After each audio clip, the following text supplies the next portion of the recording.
আপনাকে একটা গল্প বলছি, তোমরা গল্প শুনবে? আচ্ছা, আমার দিকে তাকাও তো সবাই, লুক এট মি। বাঁকা হয়ে তাকানো চলবে না, এইদিকে ফিরতে হবে। ওকে, মাশাআল্লাহ।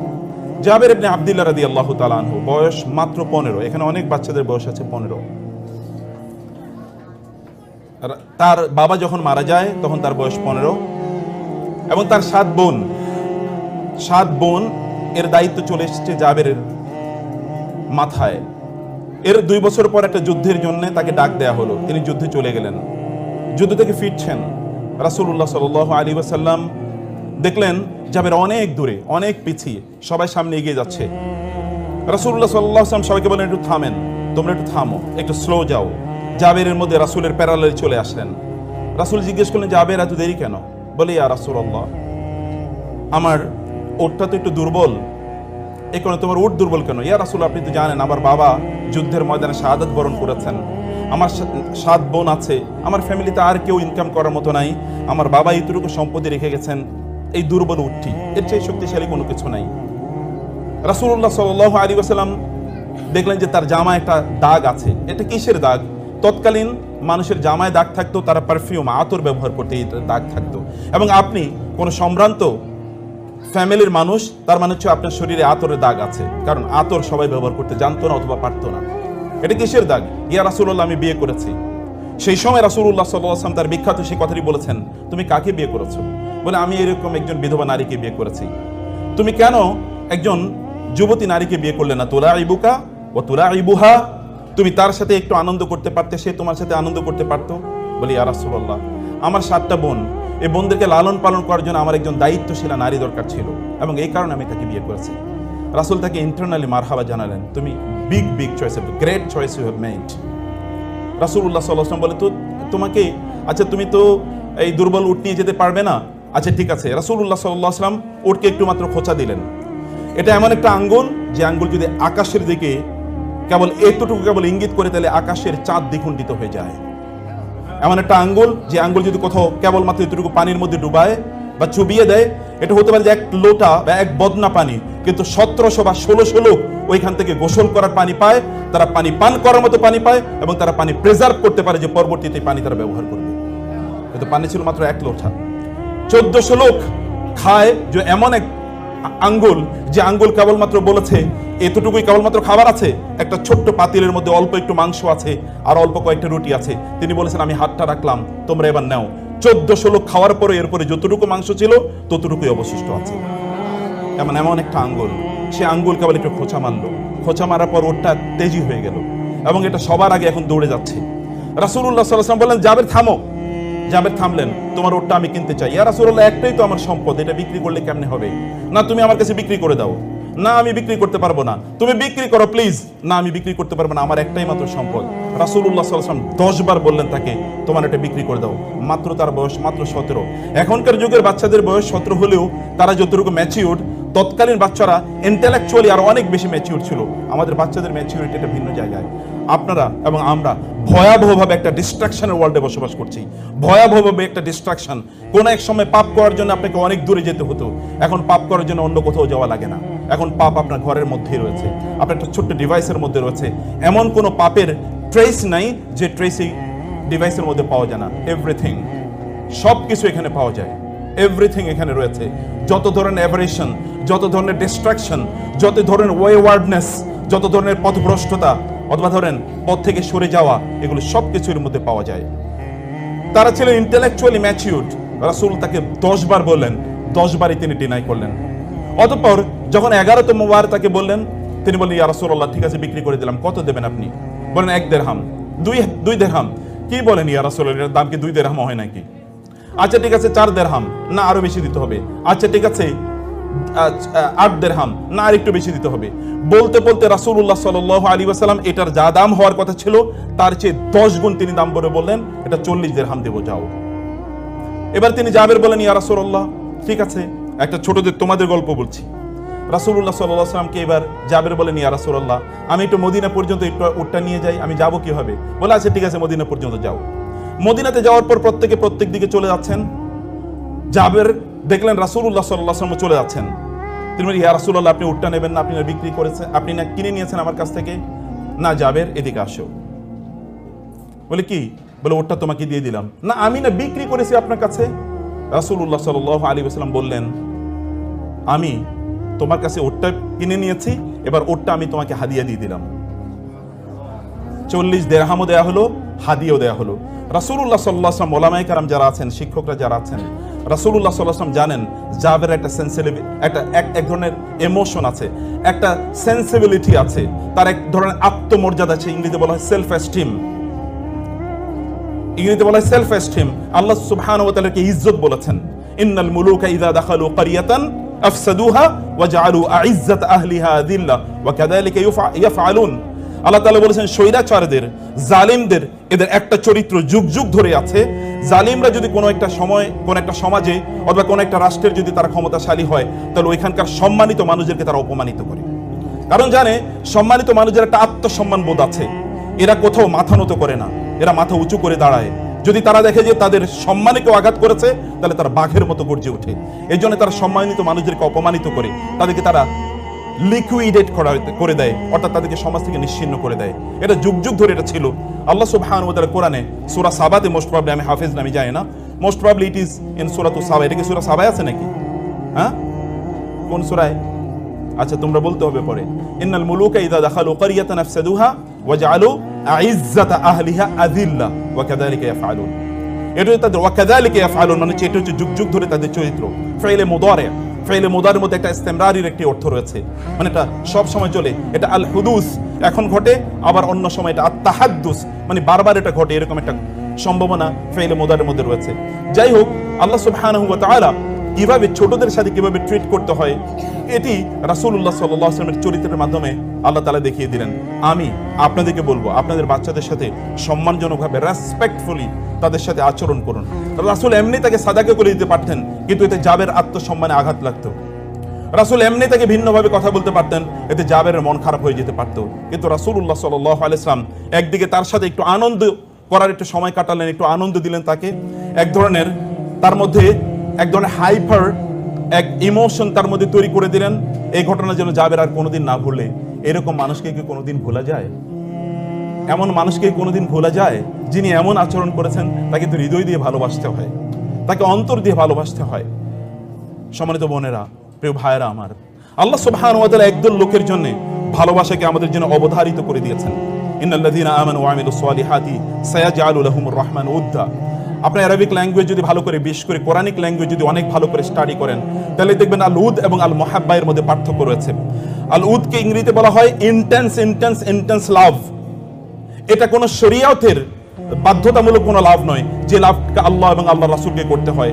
এটাকে বলা হয় মুহাব্বা। কুল ইন কুনতুম তুহিব্বুনাল্লাহ ফাত্তাবিউনি মান আহাব্বা লিল্লাহি ওয়া আবগাদা লিল্লাহি আল মুতাহাব্বিউনা ফিল্লাহ মান আবগাদা লিল্লাহ ওয়া মান আহাব্বা লিল্লাহ ওয়া আবগাদা লিল্লাহ। আল মাহাব্বা এটা হচ্ছে শরীয়ী টার্ম, কিন্তু আল উদ এটা কোনো জিনিসের এগেনস্টে না, এটা কোনো জিনিসের বিনিময় না, এটা অন্তর থেকে উৎসারিত একটা গভীর ভালোবাসা। এই ভালোবাসা যেমন ভাবে আল্লাহ সুবহানাহু ওয়া তাআলা বলেছেন, between the husbands and the wives, ওয়া মিন আয়াতিহি আন খালাকা লাকুম মিন আনফুসিকুম আজওয়াজান লিতাসকুনু ইলাইহা ওয়া জাআলা বাইনাকুম মাওয়াদ্দাতান ওয়া রাহমা। স্বামী এবং স্ত্রীর রিলেশনের কেমিস্ট্রি হচ্ছে, আল্লাহ তাআলা বলেছেন, আল মাওয়াদ্দা। মাওয়াদ্দা হচ্ছে ইন্টেন্স লাভ, একটা গভীর গভীর ভালোবাসা। আমাদের ভালোবাসা তো এখন অন্য জায়গায়। আমেরিকানদের একটা গল্প বলি। আমেরিকানরা তাদের স্ত্রীদের চেয়ে বেশি ভালোবাসে তাদের কলিগদেরকে, অথবা তাদের সেক্রেটারি, কোম্পানির যে সেক্রেটারি, এরকম একটা মেয়ে, ওই মেয়েকে স্ত্রীর চেয়ে বেশি ভালোবাসে। ইউরোপিয়ানরা তাদের স্ত্রীদের চেয়ে তাদের বেশি ভালোবাসা হচ্ছে তাদের ওই রাস্তাঘাটে যে সকল মেয়েরা আছে তাদেরকে। আরবরা তাদের স্ত্রী আছে, তাদের স্ত্রীর চেয়ে তারা বেশি ভালোবাসে উটদেরকে। আর বাংলাদেশি লোকেরা তাদের স্ত্রীর চেয়ে তাদের বেশি ভালোবাসা হলো বারবারই কেবল মায়ের কথা, কেবল বোনের কথা, কেবল খালার কথা, মামির কথা, ইত্তকার, কিন্তু স্ত্রীর কথা বলে না। আই লাভ ইউ এটা স্ত্রীকে বলতে পারে না, অথচ এটা কিন্তু আই লাভ ইউ স্ত্রীকে বলতে হয়। আল্লাহ তাআলা বলেছেন, ওয়া জাআলা বাইনাকুম মাওয়াদ্দাতান ওয়া রাহমা। মায়েরা যারা আছেন অন্য কথা অন্যদিকে নেবেন না, আমি এমনি একটা গল্পের জন্য বললাম আর কি। যাই হোক, এরকম একটা ইন্টেন্স লাভ থাকতে হয়। এই লাভের কথা আল্লাহ সুবহানাহু ওয়া তাআলা বলেছেন, ইন্নাল্লাযীনা আমানু ওয়া আমিলুস সালিহাতি সায়াজআলু লাহুমুর রাহমানু উদ্দা। আপনারা কি দেখতে পান না? আপনি যদি চোখ মেলে একবার তাকান, তাইলে দেখবেন যারা ঈমান এনেছিল, যারা আমলে সালেহ করেছে, আল্লাহ সুবহানাহু ওয়া তাআলা সায়াজালু সিন, এটা কিন্তু সামটাইমস এটা তাওকীদের জন্য ব্যবহৃত হয়, এটা কেবলমাত্র ফিউচারের জন্য ব্যবহৃত হয় না কোরআনে। কখনো কখনো সিন এটা তাওকীদের জন্য, তাকিদের জন্য, স্ট্রেস এন্ড এমফাসাইজ এর জন্য ব্যবহৃত হয়। সায়াজালু, আল্লাহ উইল শিওরলি।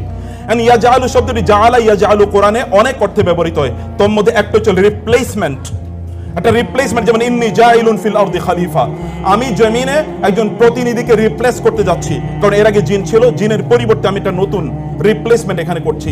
আল্লাহর কসম, যে সকল ব্যক্তিরা আল্লাহর প্রতি ঈমান আনে এবং ভালো কাজ করে, আল্লাহ সুবহানাহু ওয়া তাআলা এদের জন্য অন্যদের অন্তরে ভালোবাসাকে রিপ্লেস করে দেন। একবার তাকিয়ে দেখেন না, এমন বহু লোক আছে যারা বহুদিন কোনো আপনাদের আলোচনা মাহফিলে আসতে পারে নাই, আপনাদের সামনে কথাবার্তা বলতে পারে নাই। হতে পারে যে তারা চার দেয়ালের মধ্যে তারা বন্দী ছিল, কিন্তু 13, 14, 15, 16 বছর, 20 বছর পরেও সমগ্র পৃথিবী তাদের জন্য কাঁদছে। এরকম কাঁদে নাই? এমন অবস্থা কি আপনাদের সামনে দৃশ্যমান নয়? এরকম কোটি কোটি এরকম এক্সাম্পল, কেবল যদি আপনাদের চোখ আছে, ইন্নাহা লা তা'মাল আবসার ওয়ালাকিন তা'মাল কুলুবুল লাতী ফিস সুদূর, যদি অন্তরের দৃষ্টি থাকে তাহলে আপনি এটা দেখতে পাবেন। আল্লাহ তাআলা কি রকম ভালোবাসা তাদের অন্তরে তৈরি করে দিয়েছেন। আমি জানি এরকম লক্ষ লক্ষ মানুষের কথা, যে সকল লক্ষ লক্ষ মানুষরা এরকম ব্যক্তিদের জন্য সেজদায় গিয়ে কাঁদে, অথবা তারা এমন জায়গায় গিয়ে কাঁদে যেখানে দোয়া কবুল হবেই, দোয়া কবুলের গ্যারান্টি দেওয়া হয়েছে, এমন জায়গায় গিয়ে কাঁদে। আপনাদের সন্তানদেরকে যদি আপনারা এইরকম একটা জায়গায় নিয়ে যেতে চান যাদের জন্য লোকেরা কাঁদবে, ফামা বাকাত আলাইহিমুস সামাউ ওয়াল আরদু ওয়া মা কানু মুনজারিন, এমন বহু লোক আছে তারা যখন মারা যায় তখন আসমান এবং জমিন তাদের জন্য কেঁদে ওঠে। এমন বহু লোক আছে, সাদ ইবনে মুআজ রাদিয়াল্লাহু তাআলা আনহু যখন মারা গিয়েছেন, ইহতাযালাহু আরশুর রহমান, আল্লাহ সুবহানাহু ওয়া তাআলা আরশ পর্যন্ত কেঁপে উঠেছিল সাদ ইবনে মুআজ রাদিয়াল্লাহু তাআলা আনহুর জন্য। আরশ কেঁপে ওঠার অর্থ আমি জানি না, কারণ এটার কোনো এক্সপ্লেনেশন না আল্লাহ দিয়েছেন না আল্লাহ রাসূল দিয়েছেন, কিন্তু আরশ কেঁপে ওঠার কথা তো রাসূলুল্লাহ সাল্লাল্লাহু আলাইহি ওয়াসাল্লাম বলেছেন, এবং মুতাওয়াতির পর্যায়ে বর্ণনা, এই বর্ণনার মধ্যে কোনো সন্দেহ নাই এরকম অনেক অনেক ঘটনা ঘটে। আল্লাহ সুবহানাহু ওয়া তাআলা এমন কিছু মানুষকে তৈরি করে দেন যারা আল্লাহর জন্য তাদের জীবনকে নিবেদিত করে দিয়েছিল। আল্লাহ সুবহানাহু ওয়া তাআলা অন্যদের অন্তর থেকে অন্য সকল জিনিসের ভালোবাসা দূর করে দিয়ে এই সকল ব্যক্তিদের ভালোবাসা তাদের অন্তরে তৈরি করে দেন। সায়াজআলু লাহুমুর রহমানু উদ্দা, আর এই ভালোবাসা আল্লাহ তাআলা বলেছেন নট মুহাব্বা, তিনি বলেছেন উদ্দা। উদ্দা মানে হচ্ছে, হতে পারে যে এই ব্যক্তি আপনাকে কোনোদিন পছন্দ করে না, অথবা আপনার আদর্শকে পছন্দ করে না, কিন্তু তিনি আপনার জন্য চোখের পানি ফেলবেন, তিনি আপনার কথা বলবেন, তিনি আপনাকে স্যালুট করবেন, তিনি আপনাকে শ্রদ্ধা করবেন। এমন বহু লোক যারা হতে পারে যে আদর্শিকভাবে আপনাকে প্রচন্ড ভাবে তারা ঘৃণা করে, কিন্তু আপনার ভালোবাসা তার অন্তরে আল্লাহ তাআলা এমন ভাবে তৈরি করে দিয়েছেন, সে আপনাকে শ্রদ্ধা করা ছাড়া কোনো উপায় নাই, in public or in private. সম্মানিত ভাইরা, 3 নম্বর বোনেরা, 3 নম্বর যে বিষয়টা আমি বলতে চাই, আমি জানি না 15 মিনিট চলে গেছে কিনা, আমার ঘড়িটা কাজ করছে না। 3 নম্বর যে বিষয়টা আমি বলতে চাই, তাহলে আল্লাহ সুবহানাহু ওয়া তাআলা বলেছেন ইন্নাল্লাযীনা আমানু ওয়া আমিলুস, আল্লাহ সুবহানাহু ওয়া তাআলা বলেছেন ইন্নাল্লাযীনা ক্বালু রাব্বুনাল্লাহ সুম্মা ইসতাকামু তাতানাজ্জালু আলাইহিমুল মালাইকাতু আল্লা তাখাফু ওয়া লা তাহজানু ওয়া আবশিরু বিল জান্নাতি আল্লাতী কুনতুম তুআদুন। কোরআনের প্রত্যেকটা শব্দ যদি আমি বিশ্লেষণ করি তাহলে এটা অনেক সময় লাগবে। ইন্নাল্লাযীনা ক্বালু রাব্বুনাল্লাহ সুম্মা ইসতাকামু, আমি শুধু তাতানাজ্জালু শব্দটি বলি। তাতানাজ্জালু এটা বাবুত তাফাউল, এটা বাবুত তাফাউল, বাব তাফঈল, বাব ইফআল, অথবা যদি আমরা বলি বাব নাসারা অথবা দরাবা, যেটাকে আমরা মডার্ন ইংলিশ, মডার্ন আরবিক এটাতে বলি ফ্যামিলি নাম্বার 1, এটা হচ্ছে ফ্যামিলি নাম্বার 6। ফ্যামিলি নাম্বার 6 এ কোরআনে যত শব্দ এসেছে সবগুলো শব্দের মধ্যে কাসরাত রয়েছে, কাসরাত মানে অনেক বেশি। যেমন তানাজ্জালুল মালাইকাতু ওয়ার রূহু, তাতানাজ্জালু আলাইহিমুল মালাইকাতু, এখানে আলিফ লাম এটা কখনো কখনো ইস্তিগরাক অথবা লিল কাসরা, একটা কমিউনিটিকে বোঝানোর জন্য ব্যবহৃত হয়। যেই সকল ব্যক্তিরা তারা ঈমান এনেছে, ঈমানের উপর তারা সুদৃঢ় ছিল, আল্লাহ সুবহানাহু ওয়া তাআলা বলেন এদের মৃত্যুর সময় বিশাল সংখ্যক ফেরেশতা তাদের উপর এসে নাজিল হয়, তাতানাজ্জালু আলাইহিমুল মালাইকা, এবং ফেরেশতারা এসে তাদেরকে বলে আল্লাহ তাখাফু ওয়া লা তাহজানু ওয়া আবশিরু বিল জান্নাহ। আল্লাহ তাখাফু, তাখাফু এবং তাহজানু, তোমাদের কোনো ভয় পাওয়ার কোনো কারণ নাই, অতীতের যা তোমরা করেছো এর জন্য কোনো ভয় পাওয়ার কোনো কারণ নাই। এমন অনেক মানুষ আছে, যে সকল মানুষ, এমন অনেক মানুষ আছে যেই সকল মানুষ অতীতে এমন কাজ করেছিল, মৃত্যুর ফেরেশতা যখন তার কাছে আসে তখন সে বলতে থাকে খবরদার আমার একটু একটা দিন সময় দাও, আরো একটা দিন বাঁচতে চাই, আরো একটা দিন থাকতে চাই। এটাকে বলে আল খাউফ। এবং দুই হচ্ছে আল হাজান অথবা আল হুজন। হুজন মানে হচ্ছে ভবিষ্যৎ সম্পর্কে আপনার টেনশন, আমি যা আকাম করছি অতীতে এটার জন্য জানি কি যেন হয়, কি যেন হয়, ভবিষ্যতে যেন আল্লাহর সামনে গিয়ে কিভাবে দাঁড়াতে হয়। এইরকম একটা পরিস্থিতিতে ফেরেশতারা এসে তাদের কাছে বলে, আপনি হয়তো বা মা, তার পাশে আপনি দাঁড়িয়ে কাঁদছেন, আপনি বাবা কাছে কাঁদছেন, আপনার সন্তানরা আপনার মৃত্যুর সময় কাঁদছে এবং আত্মীয় স্বজন কাঁদছে, কিন্তু আপনি হাসছেন। কেন হাসছেন জানেন? কেন? আপনি কিন্তু মৃত্যু অথবা মৃত্যুর দুয়ারে আপনি দাঁড়িয়ে আছেন, আপনি হাসছেন আর অন্যান্যরা কাঁদছে। কেন আপনি হাসেন জানেন? কারণ ফেরেশতারা এসে আপনাকে বলেছে লা তাখাফু ওয়া লা তাহজানু। 3 নম্বরে আপনার সামনে জান্নাত উপস্থাপন করা হয়েছে, ওয়া আবশিরু বিল জান্নাহ, এবং তাকে জান্নাতের সুসংবাদ দাও। নাহনু আউলিয়াউকুম ফিল হায়াতিদ দুনিয়া ওয়া ফিল আখিরাহ, তোমাদের বন্ধু ছিলাম আমরা দুনিয়াতে এবং আখিরাতেও তোমাদের বন্ধু আমরা। রাসূলুল্লাহ সাল্লাল্লাহু আলাইহি ওয়াসাল্লাম বললেন, তুআদু আর রূহু ফি জাসাদিহি, ব্যক্তি যখন মারা যায় তখন তার রূহটা তার শরীরে ফিরিয়ে দেওয়া হয় এবং তাকে তখন ফেরেশতারা এসে তাকে প্রশ্ন করে, 4টি প্রশ্ন করে, এবং চতুর্থ প্রশ্নটি 3টি প্রশ্ন আমরা সবাই মুখস্থ জানি। চতুর্থ এবং সহিহ হাদিস, এটা হাসান আল আরনাউত তিনি, শুআইব আল আরনাউত তিনি বলেছেন হাদিসটি সহিহ। ইমাম আহমদ ইবনে হাম্বল তার মুসনাদে হাদিসটি বর্ণনা করেছেন। তিনি বলেছেন রাসূলুল্লাহ সাল্লাল্লাহু আলাইহি ওয়াসাল্লাম অতঃপর বললেন, ফেরেশতারা তাকে 4 নম্বর প্রশ্নই করবে, ওয়ামা ইলমুকা, কি ধরনের জ্ঞান অর্জন করেছো আপনাদের বাচ্চাদের ব্যাপারে, এই কথাটি কি জ্ঞান অর্জন করেছো?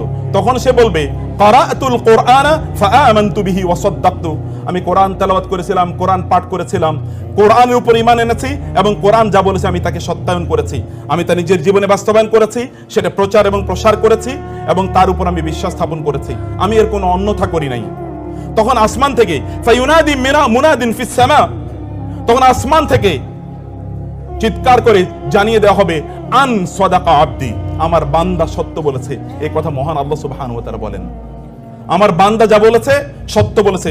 আফরিশুহু মিনাল জান্নাহ ওয়া আলবিসুহু মিনাল জান্নাহ, তাকে জান্নাতের একটা বিছানা তার জন্য তৈরি করে দাও এবং তাকে জান্নাতের পোশাক তাকে পরিধান করিয়ে দেয়া হোক এবং তার জন্য জান্নাতের একটা দরজা তার জন্য উন্মুক্ত করে দেওয়া হয়। এই দরজা দিয়ে সে তখন জান্নাত দেখতে পায়। জান্নাতের রাওহিহি, কোরআনে হাদিসে এসে তারপরে তার কাছে আসে মির রাওহিহা ওয়া তুইবিহা, জান্নাতের সুগন্ধি এবং জান্নাতের যে সুরম্য অট্টালিকাগুলো, এগুলো সে দেখতে পায়। এখানকার নেয়ামত তার কাছে আসতে থাকে। এরকম একটা অবস্থা এই সকল ব্যক্তির জন্য তৈরি হয়। সম্মানিত ভাইয়েরা এবং বোনেরা, আপনারা যদি আপনাদের সন্তানদেরকে চান এরকম মানুষে তারা পরিণত হোক, পৃথিবী ব্যাপী আল্লাহ সুবহানাহু ওয়া তাআলা তাদের অন্যদের অন্তরে এদের ভালোবাসা তৈরি করে দেখ, এরা সফল হোক এবং এরা যখন আল্লাহ সুবহানাহু ওয়া তাআলার সামনে যখন যাবে তখন এরা এলিট হিসাবে, অ্যারিস্টোক্রেটিক হিসাবে, নোবেল হিসাবে, সম্ভ্রান্ত মানুষের মতো তারা আল্লাহর সামনে দাঁড়াবে অথবা আপনারা আল্লাহর সামনে দাঁড়াবেন। এরকম অবস্থায় তাহলে অবশ্যই আপনাদের নিজেদেরকে সিদ্ধান্ত নিতে হবে। 15 সেকেন্ডের ওই সময়ে আপনার সন্তানকে নিয়ে আপনি যা চিন্তা করেছিলেন না, সেটিকে নিয়ে আপনি ভাবুন, সেটিকে আপনি করতে থাকুন, সেই পথে আপনি অব্যাহতভাবে চলুন। আশা করছি তানজিমুল উম্মাহ সেই পথে আপনাদেরকে পরিচালিত করছে এবং আল্লাহ সুবহানাহু ওয়া তাআলা এখানকার ম্যানেজমেন্টকে সেই তৌফিক দান করুন, আল্লাহুম্মা আমিন। এবং আমাদের এই দেশকে আল্লাহ সুবহানাহু ওয়া তাআলা তার দ্বীনের জন্য, তার শরিয়ার জন্য এবং তার রাসূলের সুন্নাহর জন্য কবুল করে নিন। এখানকার উলামায়ে কেরামদের আল্লাহ তাআলা মর্যাদা অনেক অনেক বাড়িয়ে দিন এবং আল্লাহ সুবহানাহু ওয়া তাআলা তাদেরকে ডিভাইন হেফাজতের মাধ্যমে তাদেরকে হেফাজত প্রদান করুন। যারা দ্বীনের দাওয়াতি কাজ করছেন তাদের কথাকে আল্লাহ তাআলা এবং তাদের আওয়াজকে আল্লাহ সুবহানাহু ওয়া তাআলা বলিষ্ঠ করে দিন, তাদের সাহসিকতাকে আল্লাহ তাআলা বাড়িয়ে দিন, তাদের মর্যাদাকে আল্লাহ তাআলা শক্তিশালী করে দিন এবং তাদের মাধ্যমে যেন এই সমাজ পরিচালিত হয় এমন একটা সিচুয়েশন এবং অবস্থা আল্লাহ তাআলা তৈরি করে দিন। Thank you very much, জাযাকুমুল্লাহ Khayer.